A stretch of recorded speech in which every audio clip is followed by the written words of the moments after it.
তোমরা যারা ক্যালকাটা ইউনিভার্সিটির আন্ডারে প্রথম সেমিস্টারের ছাত্রছাত্রী আছো এবং তোমাদের বাংলা সাবজেক্টটা মাইনর সাবজেক্ট হিসাবে আছে, তোমরা শেষ মুহূর্তে সাজেশনটা দেখে নাও এবং কোন প্রশ্নগুলো শেষ মুহূর্তে খুব ভালো করে তৈরি করবে দেখো, এবং কিছু গুরুত্বপূর্ণ প্রশ্নের উত্তরও আজকে তোমাদের সঙ্গে আমি শেয়ার করে নেব।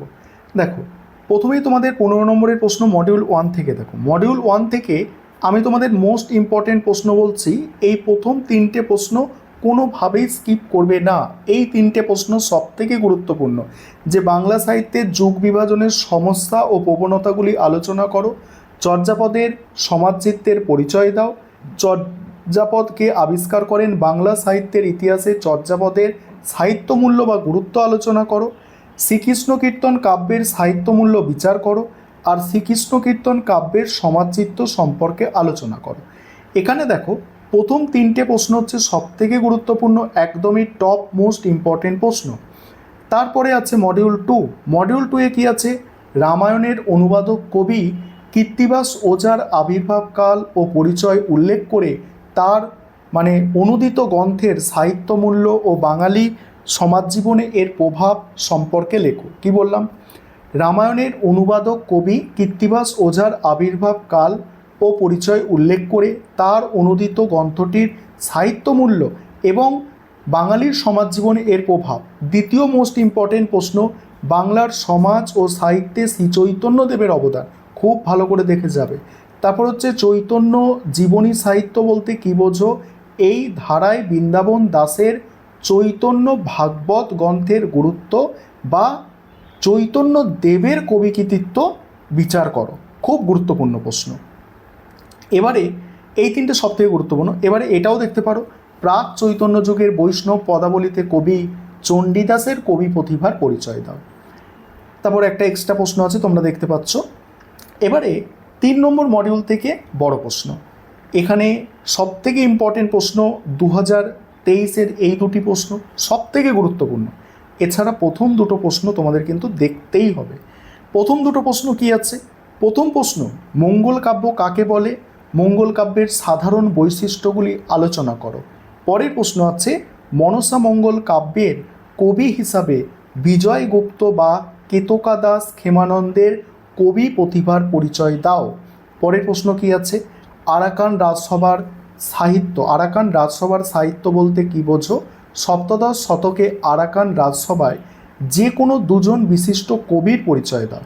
পরের প্রশ্ন, ভারতচন্দ্রের অন্নদা মঙ্গল কাব্য নতুন মঙ্গল কাব্য হিসাবে কতখানি সার্থক হয়েছে বা ভারতচন্দ্রের কবি প্রতিভার পরিচয় দাও।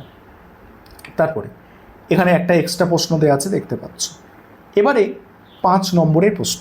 5 নম্বরের প্রশ্ন কি? 5 নম্বরের প্রশ্ন মডিউল 1 থেকে প্রথমে দেখো।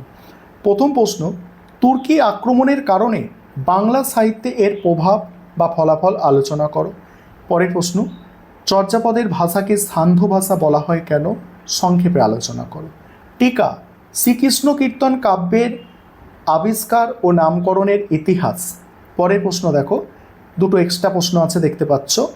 মডিউল 2 থেকে মোস্ট ইম্পর্টেন্ট প্রশ্ন দেখো, মৈথিলী কোকিল বিদ্যাপতিকে বাংলা সাহিত্যে অন্তর্ভুক্ত করা হয় কেন? পরের প্রশ্ন, গোবিন্দ দাসকে দ্বিতীয় বিদ্যাপতি বলা হয় কেন?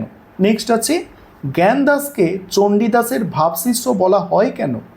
নেক্সট, অনুবাদ সাহিত্য সৃষ্টির প্রেক্ষাপট বা কারণগুলি আলোচনা করো। নেক্সট, শ্রীকৃষ্ণ বিজয়। টিকা, শ্রীকৃষ্ণ বিজয়। এগুলো করছো এখান থেকে। এবার 3 নম্বর মডিউল। 3 নম্বর মডিউলে ধর্মমঙ্গল কাব্যের স্বাতন্ত্র্য ও মৌলিকতা বিচার করো। মনসা মঙ্গল কাব্যের কবি হিসাবে কেতকা দাস ক্ষেমানন্দের কৃতিত্ব, শাক্ত পদাবলীর সাধক কবি রামানন্দ সেনের কবি প্রতিভার সংক্ষিপ্ত পরিচয়। এগুলো হচ্ছে 5 নম্বরেতে আছে। আমি বড় প্রশ্নের উত্তর তোমাদের দেখাবো, তার আগে তোমাদের আমি কিছু ছোট প্রশ্নের অ্যান্সার দেখাতে চাইছি, কারণ তোমাদের অনেকেরই 1 নম্বরের প্রশ্নে প্রবলেম আছে। আমি স্ক্রল করে যাব, তোমাদের দেখতে হবে, কারণ এত প্রশ্নের উত্তর আলোচনা করা কখনোই সম্ভব নয়। আর তোমরা যদি কোনো সেমিস্টারে কখনো স্টাডি মেটেরিয়াল পারচেস করতে চাও, অর্থাৎ কিনতে চাও, আমাদের সঙ্গে যোগাযোগ করতে পারো।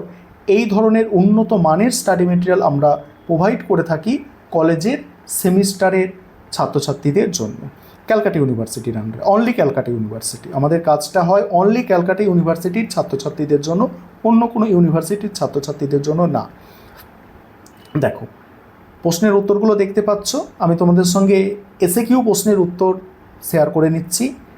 তোমাদের অনেকেরই 1 নম্বরের প্রশ্নে কিছুটা সমস্যা আছে। তোমরা অনেকে কমেন্ট করে বলেছো যে আমাদের 1 নম্বরের প্রশ্ন কিছুটা মানে অ্যান্সারগুলো কিছুটা আমাদের দেখান। দেখো যেগুলো স্টার দিয়ে চিহ্নিত করা আছে এগুলো হচ্ছে সবথেকে গুরুত্বপূর্ণ প্রশ্ন।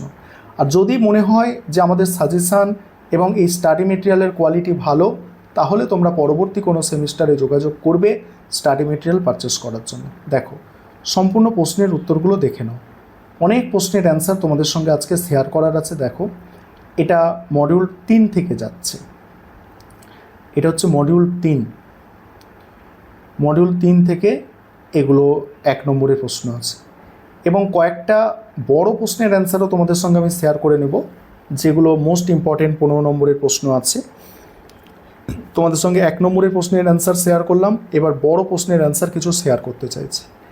যেমন প্রথম প্রশ্নটা দেখতে পাচ্ছ, যুগ বিভাজনের যে সমস্যা, খুবই ভালো একটা প্রশ্ন, খুব ভালো মানে মোস্ট ইম্পর্টেন্ট প্রশ্নের মধ্যেই রাখা হয়েছে প্রশ্নটাকে, দেখতে পাচ্ছ। তারপরে দেখো চর্যাপদের সমাজচিত্র যেটা আছে, ভালো প্রশ্ন একটা, দেখে নাও অ্যান্সার। দেখো আমি স্ক্রল করে যাচ্ছি, দেখে নাও সম্পূর্ণ প্রশ্নের অ্যান্সার তোমরা দেখে নাও। উপসংহার দিয়ে শেষ করা হয়েছে। চর্যাপদের আবিষ্কার, এটাও খুব ভালো প্রশ্ন, খুবই গুরুত্বপূর্ণ প্রশ্ন। মোস্ট ইম্পর্টেন্ট প্রশ্নের অ্যান্সারগুলো তোমাদের সঙ্গে আজকে শেয়ার করে নিচ্ছি। তারপরে তোমাদের মডিউল 2 থেকে মোস্ট ইম্পর্টেন্ট একটা প্রশ্নের অ্যান্সার দেখাই, এটা মডিউল 2 থেকে আছে, দেখতে পাচ্ছ। আবারও বলছি, কোনো সেমিস্টারে যদি স্টাডি মেটেরিয়াল কেনার থাকে আমাদের সঙ্গে যোগাযোগ করতে পারো।